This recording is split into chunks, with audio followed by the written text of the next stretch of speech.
If you've been doing nonprofit let's try that again. If you've been doing nonprofit fundraising for a while, then inevitably you've heard the word friendraising. What is friendraising, you may ask? Friendraising is a strong strategy to raise money for your nonprofit without asking for money, at least not right away. In this video, I'm going to talk about what it entails to friendraise, to build up a base of donors to support your nonprofit and keep them coming back time and time again. If we haven't met before, my name is Amber Melanie Smith, and I'm a nonprofit founder and executive director who makes these videos on YouTube to help aspiring change makers with tips and strategies to help you change the world and live a life of impact and purpose. What is friendraising? Okay, so friendraising is exactly what it sounds like.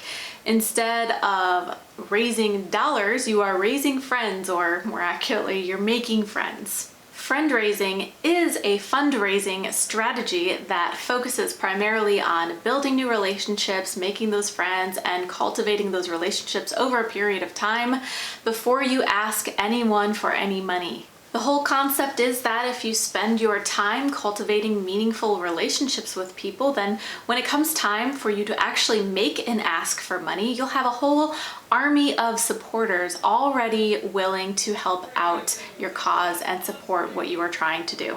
Makes a lot of sense, right? It means people already know you, they already trust you, and you've laid the groundwork over time to build up that trust. What's really great about it is I hear so often from nonprofit founders, folks working in nonprofits, and especially board members of nonprofits that they are just terrified of asking people for money. So friendraising is actually a really good way to kind of get around that, because you are building up the really important relationships that will lead to money down the line without having to directly ask for money. And everyone likes to make friends, right? And if I'm being honest, most really effective fundraising is actually friendraising. You are spending time building those authentic relationships, and people want to support you because they trust you and they like what you do. You're thinking, I don't know about this, Amber. This sounds kind of fluffy and vague and weird to me. Okay, I have personally experienced this working, and I also have friends for whom it has worked. One great example is another fellow executive director of a nonprofit that I work with often in my local community needed to raise up some money to basically rent a space to have a nonprofit restaurant. And she shares her story about how for the first couple of years of building up the work and the organization, she actually didn't really ask for money at all.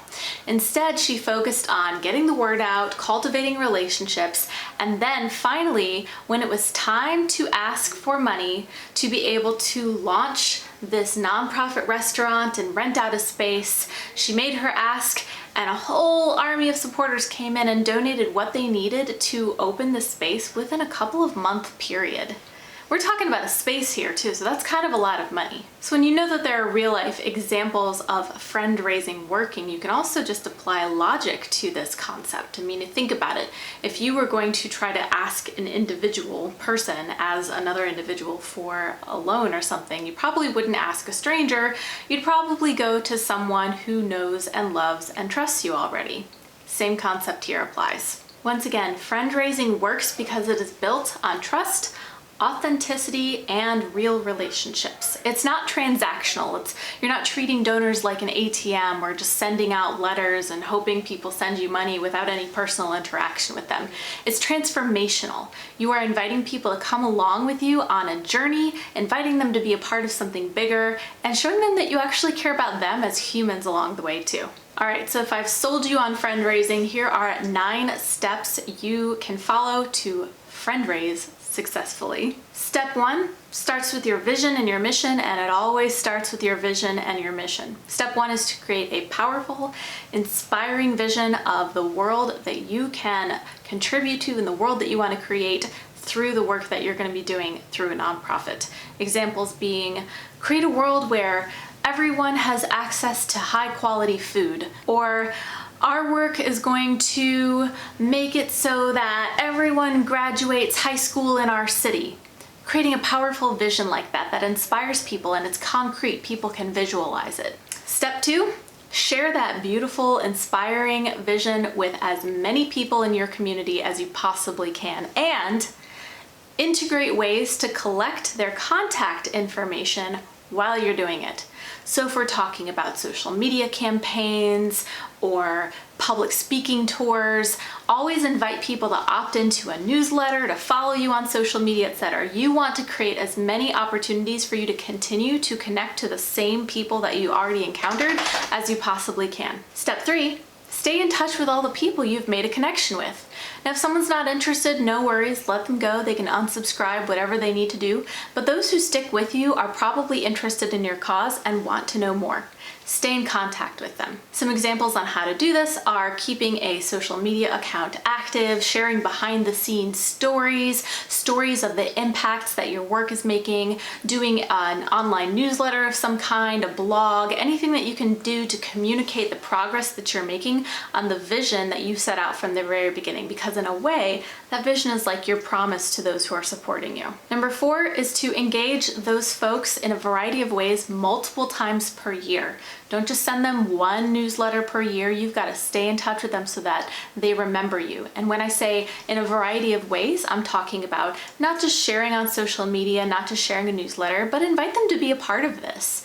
You want to invite them to volunteer. You want to invite them to weigh in on a survey that you're doing. Give them all sorts of different ways they can engage with the work that you're doing. Step 5, when you are gearing up to finally make your ask of your friends for some financial support, give them a couple of months heads up. Let them know it's coming down the line so they can be prepared and getting excited to support whatever it is you're asking for money to support for your cause. Step 6 is launch. Launch your fundraiser and share it with all of the friends that you've been making and building a relationship with throughout the period of time before that. Step 7 is while your fundraiser is taking place, stay in contact with your friends. Show them the progress that you're making towards your fundraising goal, and also pictures and stories about all the lives that they're going to impact by giving you these dollars. One of my viewers actually emailed me about an incredible fundraiser he is doing to raise money to build tiny insulated homes for people experiencing homelessness in his community, and he's just doing a really great job on this step. He has raised more money than he ever expected, and he's showing people updates regularly and showing pictures and telling his personal story. People want to get to know who is behind the effort that they're contributing to. So all of these things are great strategies for really revving up the success of your fundraiser once you've built up this audience of friends. Step 8 is once your goal is reached, celebrate your victory with your friends. Let them know how excited you are that you all accomplished the goal together as a team, and thank them very, very graciously for their support in that effort. And step 9, repeat the process. This is not a one and done situation. If you want to keep those friends around and continue to cultivate relationships with new friends, you have to continue these steps, sharing your impacts, sharing your progress, and continuing to cultivate those relationships in between fundraisers. You don't just stop being friends with them once they have given you their money. You've got to maintain those relationships. They've helped you out, they care about you, they care about your cause, and you should care about them too and show that in a lot of different ways. So at this point, I'd love to hear from you. Have you tried Friendraising, and what was your experience with it? What were some of your successes or challenges? Please feel free to share in the comments below, and some of the awesome community that's starting to grow here on my channel will weigh in and give you our thoughts. If you are on Facebook, don't forget to check out my group, Change the World or Bust. We're having some good conversations in there about our efforts to make an impact in the world, and we'd love to have you come along. Once again, I'm Amber Melanie Smith, and it's been a pleasure sharing this information with you. I hope you enjoyed and that you found it useful, and please like this video, subscribe to my channel, and ring the bell for alerts, and share with others who might be interested in. Thanks so much for watching.